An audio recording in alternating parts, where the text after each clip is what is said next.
Leo tuliwasilisha maombi, of course tuliwasilisha jana maombi madogo ya habeas corpus Mahakama Kuu ya Tanzania masijara Dar es Salaam, na maombi hayo yamesajiliwa rasmi leo na imepangwa mbele ya Mheshimiwa Jaji Bogoge, na maombi hayo yatasikilizwa kesho. Maombi hayo yatasikilizwa kesho saa 4:30 asubuhi, ambapo tumewaita Jeshi la Polisi kupitia kwa IGP, Inspector General of Police, lakini pia tumemshtaki Zono Crime Officer anaitwa ZDCO wa Dar es Salaam, lakini pia yuko mkurugenzi wa makosa ya jinai kwa maana ya DPP, lakini kuna RCO mkoa wa Kinondoni kwa sababu Mheshimiwa Heche sasa hivi yuko kwenye yuko kwenye eneo la Kinondoni pia, lakini pamoja nao pia wako watu wengine wawili, kamishina wa uhamiaji, kwa sababu mwanzoni wakati wanamshikilia Mheshimiwa Heche walikuwa na hizo assumption za masuala ya uhamiaji,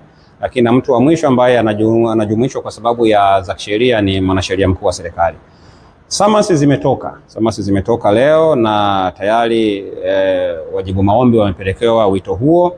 Kwa tunafikiri tukiamka salama kwa mapenzi ya Mwenyezi Mungu, kesho tutakwenda Mahakama Kuu kwa ajili ya kusikiliza maombi hayo, ambao tunaomba wajibu maombi niliowataja wafike sasa mahakamani kuiambia mahakama ni kwa nini wanamshikilia Mheshimiwa John Heche, makamu mwenyekiti wa Chadema Taifa, kwa zaidi ya siku 17. Leo ni siku ya 17 wanamshikilia bila kumpatia dhamana au bila kumfikisha mbele ya mahakama, ili mkondo wa kisheria uweze kuchukua nafasi yake endapo wanahisi kuna makosa ameyafanya. Kwa hiyo update ya application ya Mheshimiwa Heche ni hiyo.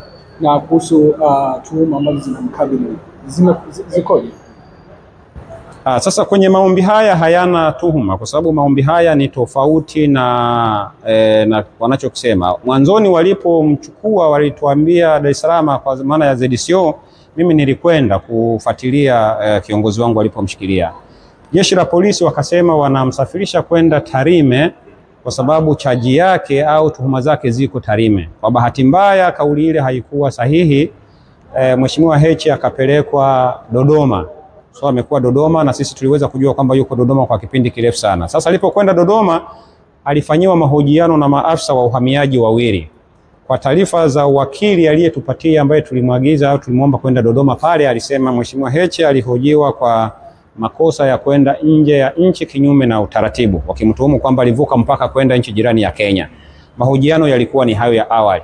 Sasa kama makosa yangekuwa ni hayo, Mheshimiwa Heche angepewa dhamana, kwa sababu hayo makosa kwa sheria za Tanzania ni bailable offense, yani ni makosa yenye dhamana, lakini haikuwa hivyo. Kwa hiyo Mheshimiwa Heche hakupatiwa dhamana.